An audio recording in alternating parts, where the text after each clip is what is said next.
ইসলাম মাহি, অর্থাৎ আমি তোমাদের বায়োলজির শিক্ষক, অর্থাৎ তোমাদের বায়োলজি ক্লাস নেই দীর্ঘদিন ধরে।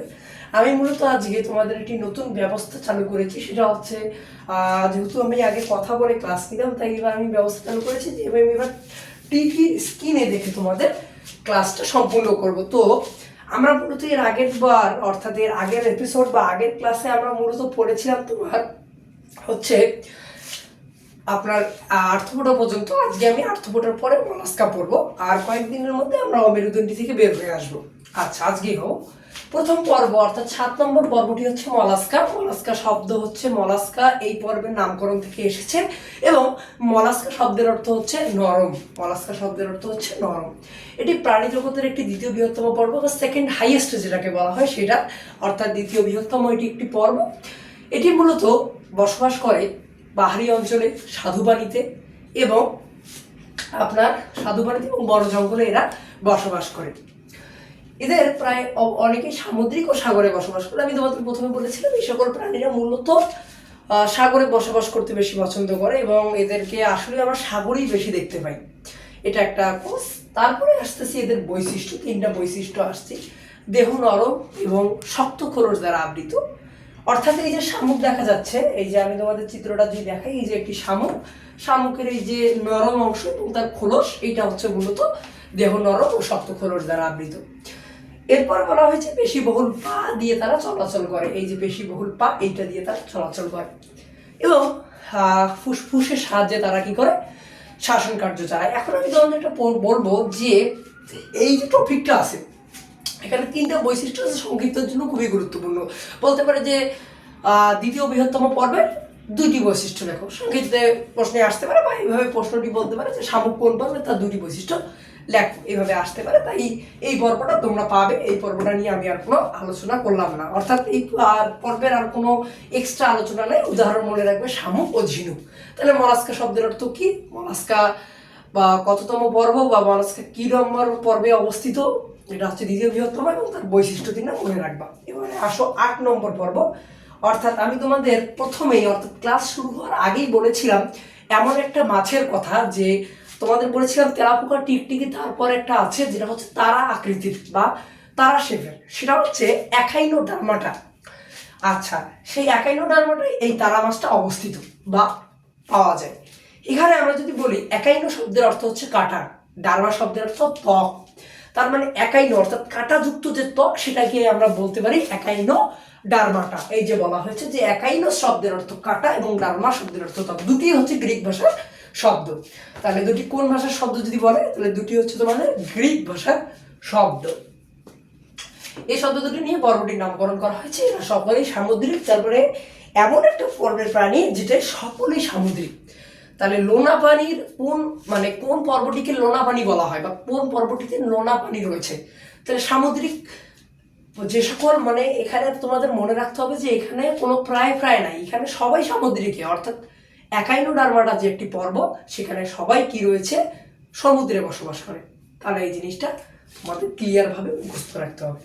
এবারে আসো, এবং মহাসাগর গভীর এদের বসবাস করে, এদের স্থলে বা মিঠা পানিতে পাওয়া যায় না। তোমাদের বলেছিলাম এদের অধিকাংশই কি মুক্ত পরজীবী। এবং আরেকটা জিনিস মনে রাখতে হবে, এরা সমুদ্র ছাড়া কোথায় পাওয়া যায় না, যেমন তারা মাছ, সমুদ্র শসা, এই যে সির যে মাছগুলো, অর্থাৎ সমুদ্রের যে মাছগুলো, সবই একাইনোডার্মাটা। কক্সবাজার যাবা, সব সি ওয়ার্ল্ডে যাবা, সব মাছ দেখতে দেখতে তোমার মন ভরপুর হয়ে যাবে। তাই একাইনোডার্মাটা এটা আমরা সহজেই জানতে পারি। এখানে বৈশিষ্ট্যগুলো ছোট ছোট কয়েকটি বৈশিষ্ট্য রয়েছে, মনে রাখো। আমি তোমাদের বৈশিষ্ট্য বলি। প্রথমে হচ্ছে দেহত্বক কাঁটাযুক্ত, অর্থাৎ একাইনোডার্মাটার যে প্রাণীগুলো তার দেহত্বক অধিকাংশই কাঁটাযুক্ত। যেমন এই দেখো, এই যে কাঁটাযুক্ত, এই যে কাঁটা, সব কি কাঁটাযুক্ত তাদের। এরা মূলত পঞ্চ অরীয় প্রতিসম। এখানে একটা বাড়তি কথা বলতে হবে, যেটা আসি যে পঞ্চ অরীয় প্রতিসম কাকে বলে বা অরীয় প্রতিসম কাকে বলে। দেখো, কোনো প্রাণী বা বহুকোষী প্রাণী, এগুলো তো এককোষী প্রাণী, তাই বলতে হবে যে কোনো প্রাণীর কেন্দ্রীয় বরাবর বা এক কেন্দ্রীয় বরাবর বা অক্ষ বরাবর দুই পাশে, অর্থাৎ এই যে অক্ষ বরাবর দুই পাশে যে যদি কোনো ভাগ করা যায়, তাহলে সেটাকে পঞ্জীয় অরীয় প্রতিসম বলা হয়। তাহলে দেখো, এই যে তারা মাছ, এটাকে আমি ভাগ করলাম, ভাগ করা যায় কি, তাহলে এটাকে যদি ভাগ করি তাহলে 2 অংশ পাবো। তাহলে অক্ষ বরাবর ছেদ করিয়া যে দুইটা অংশ পাবো সেটাই হচ্ছে কি এই তারা মাছের পঞ্চরীয় প্রতিসম। তাহলে এখন তুমি অক্ষ বরাবর যদি ভাগ করো, দেখো এই অংশ দুইটা অংশ পাইলাম। এটা ভাগ করার জায়গা নেই যদি, কারণ মাথা থাকলে একমাত্র প্রাণীটাকে ভাগ করা যেত। তাহলে আমরা যদি আদাংশে একটা ভাগ করে নিই এই বরাবর, তাহলে দেখো যে দুইটা অংশ পাচ্ছি। তাহলে যে কোনো প্রাণীর কেন্দ্রীয় অক্ষ বরাবর দুই অংশে বিভক্ত করাকে পঞ্চরীয় প্রতিসম বলা হয়। শেষ। এটা মূলত 5 অর্থে, অর্থাৎ 5 ভাগে বিভক্ত, এটা মনে রাখবা। 5 ভাগে বিভক্ত, সেগুলো তোমার পরের ক্লাসে জানতে পারবো, ওটা বাদ দাও। এরপরে আসো, পানি সংবহন তন্ত্র এবং নালীপথের সাহায্যে তারা কি করে, খাদ্য এক জায়গা থেকে আরেক জায়গায় কি করে, পরিবহন করে। তারপরে বলা হয়েছে পূর্ণাঙ্গ প্রাণীতে অক্ষীয় পৃষ্ঠদেশ নির্ণয় করা গেলে তাদের মাথা চিহ্নিত করা যায়। একাইনোডার্মাটার যে প্রাণীগুলো, সেগুলো তুমি সমুদ্রের শশায় যাও বা তারা মাছেই যাও, সেগুলোর কোনো কি পাবে না, তুমি মাথা খুঁজে পাবে না। অর্থাৎ পূর্ণাঙ্গ অক্ষীয় পরিদেশে তাদের কি সকল, অর্থাৎ এই যে জিনিস, অর্থাৎ এই যে একাইনোডার্মাটার সব কিছু বাইরেও তোমরা কি পাবা না, মাথা পাবা না।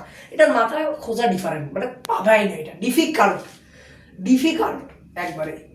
মানে যেটা কথা আছে না, এটা ডিসপসিবল, সেইটা হচ্ছে এখানে যে ডিসপসিবল, মানে এখানে মাথা খোঁজাই পাওয়া যাবে না। তাহলে দুইটা পর্ব পড়াইলাম, একটা একাইনোডার্মাটা ছোট সব থেকে, মানে বললাম যে একাইনোডার্মাটায় কাটা থাকে, নালীপথের সাহায্যে তোমার চলাচল করে, পৃষ্ঠদেশে অক্ষীয় অর্থাৎ মাথা খুঁজে পাওয়া যায় না। এবং লাস্ট পড়াইলাম যে পানি সম্বন্ধন থাকে এবং নালীপথের সাহায্যে চলাচল করে, এরা পঞ্চ অরীয় প্রতিসম। তাহলে এটা পরীক্ষায় আসতেই পারে ইজিলি। তাহলে একাইনোস শব্দের অর্থ কি এবং ডাকনাস শব্দের অর্থ কি, এটা তোমরা মনে রাখবা। এরপরে আমরা আজকে কটাটাতে ঢুকে যাব। আচ্ছা, তাহলে মেরুদণ্ডী প্রাণীর আমরা শ্রেণীনিবাসে ঢুকে গেলাম।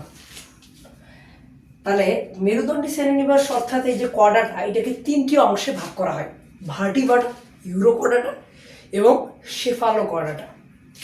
3টি অংশে ভাগ করা হয়। আমরা আজকে পড়বো কর্ডাটার মাত্র 2টি অংশ, ভার্টিব্রাটা এবং তারপরের যে অংশ আছে এটা পড়বো আমরা। তাহলে প্রথমে আসি কর্ডাটা।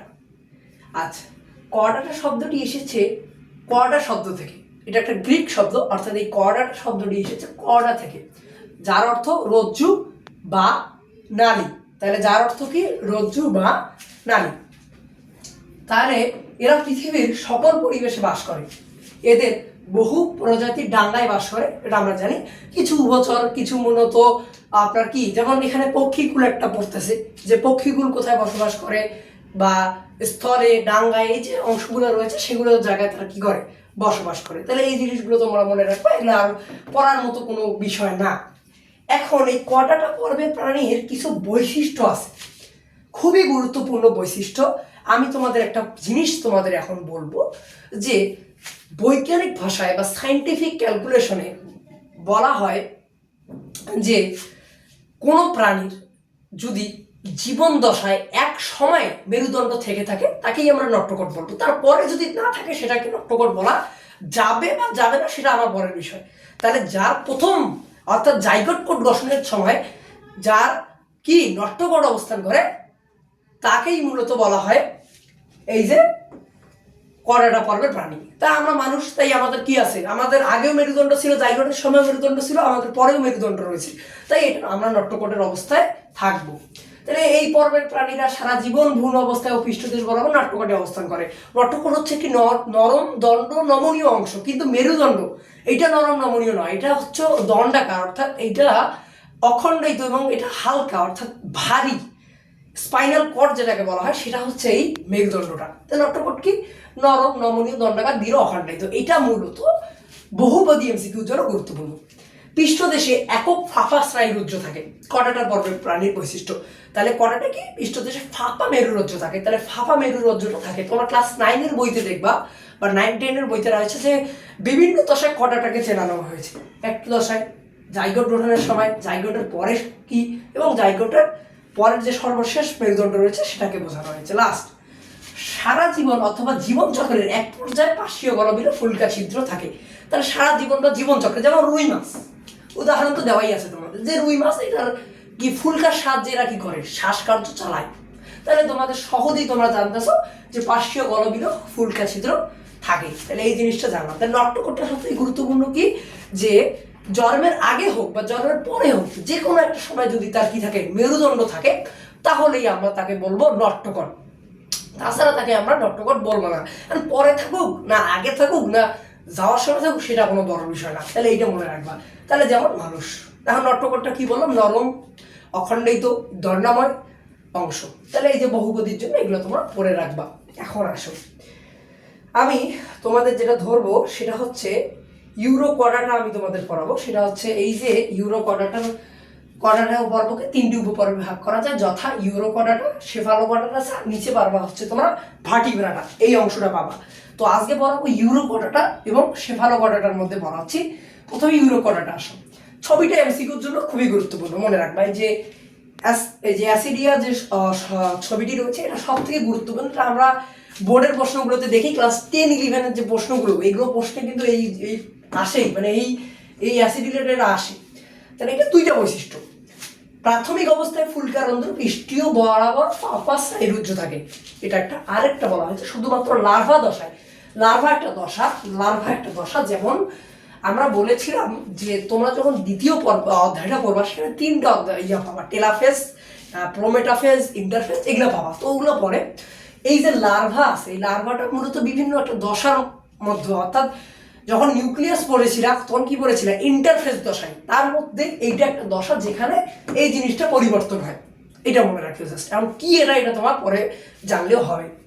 তাহলে লার্ভা দশায় এদের লেজে নট্যকর থাকে। কি থাকে? এদের লার্ভা দশায় শুধুমাত্র নট্যকর থাকে। প্রশ্ন আসতে পারে কার শুধু লার্ভা দশায় নট্যকর থাকে। তাহলে আমি তোমাদের যে প্রথমে বলেছিলাম, কথা কাজে মিল আছে কিনা, বলেছিলাম যে এমন একটা সময় আসবে তার সময় কি থাকবে, নট্যকর থাকবে, কিন্তু পরে নাই, সেটা কোনো বড় বিষয় না। তাহলে এইটা হচ্ছে একটা উদাহরণ। তাহলে ইউরোকর্ডাটা এসিডিয়া নামক একটি প্রাণী রয়েছে, যার বা অন্যান্য রয়েছে, যার আগে লার্ভা দশায় ছিল মেরুদণ্ড, কিন্তু লার্ভা দশার পরে কোনো ধরনের মেরুদণ্ড তার মধ্যে নাই। এইটা উদাহরণ অ্যাসিডিয়া। এই উদাহরণ ASCIDIA। লাস্টের আসো, আমি যেটা আজকে পড়ি তোমাদের শেষ করে দেবো। চেয়েছিলাম ভার্টিব্রাটা পড়াবো, বাট না, এখন সেফালোকডাটা পড়াবো। এই যে সি দিয়ে শুরু, সেফালোকডাটা, ইংলিশটা মনে রাখলে হবে। এটার একটা লম্বা ছেদকটা অংশ আছে যেটার নাম হচ্ছে ব্রাঞ্চিওস্টোমা।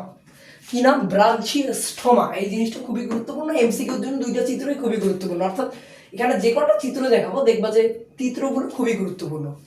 সারা জীবনে এদের দেহের নট্যকট উপস্থিত লক্ষ্য করা যায়, তার মানে এটার কোনো আগা পিছা নাই, এটা সারা জীবনই এটার ভিতরে নট্যকট আছে, সারা জীবনই থাকবে। দেখতে মাছের মতো, এদের দেখতে কিসের মতো? মাছের মতো। দেখো লেজটা দেখো মাছের মতো হয়ে আছে। তাহলে এই চিত্রটা খুবই গুরুত্বপূর্ণ, মনে রাখবা যে এসিডিয়ার চিত্রটা, ব্রাঞ্চিওস্টোমার চিত্রটা। তাহলে সারা জীবনে এদের কি থাকে? নট্যকট থাকে, এবং এরা দেখতে মাছের মতো হইল। আচ্ছা, তোমাদেরকে ভার্টিব্রাটাটা পড়াবো। পড়াইলে আমি তোমাদের ভার্টিব্রাটাটাও কি করতে পারি? পড়াইতে পারি। যে ভার্টিব্রাটাটা যেহেতু গুরুত্বপূর্ণ, তাই ভার্টিব্রাটাটাও পড়ানো যায়। এখন দেখি ভার্টিব্রাটাটা কি বলা হয়েছে, যদি পড়াই। আচ্ছা, ভার্টিব্রাটার যে অংশগুলো বলা হয়েছে আমি পরের দিনই তোমাদের পড়াইতে পারবো। অর্থাৎ এই যে সাইক্লোস্টোমাটা যেটা রয়েছে, মানে ভার্টিব্রাটা থেকে আলাদা যে অংশগুলো, তো এটা তোমরা পাওয়ার সমস্যা নাই। এটা আমি তোমাদের পরের ক্লাসে পড়াবো। পেট্রোমাইজনের যে অংশটা, এটা পরে পড়াবো। তাহলে তোমাদের পড়াইলাম মেরুদণ্ডের দুইটা, অমেরুদণ্ডহীনের দুইটা পড়াইলাম, আর মেরুদণ্ডের কটাটা পর্বের প্রাণীর দুইটা পড়াইলাম, একটা ইউরো কটাটা আর সেফালো কটাটা।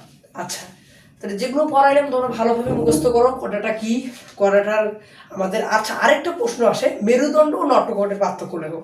এটা আমি যখন প্রশ্ন ব্যাংক আলোচনা করবো তখনই তোমাদের বলবো ইনশাল্লাহ। আর আজকে এই পর্যন্তই। তোমরা ক্লাসটা কেমন উপভোগ করলে সেটা কমেন্টে জানাবা, এবং সবাইকে ধন্যবাদ এবং আসসালামু আলাইকুম নিয়ে আমার ক্লাস বিদায় নিলাম।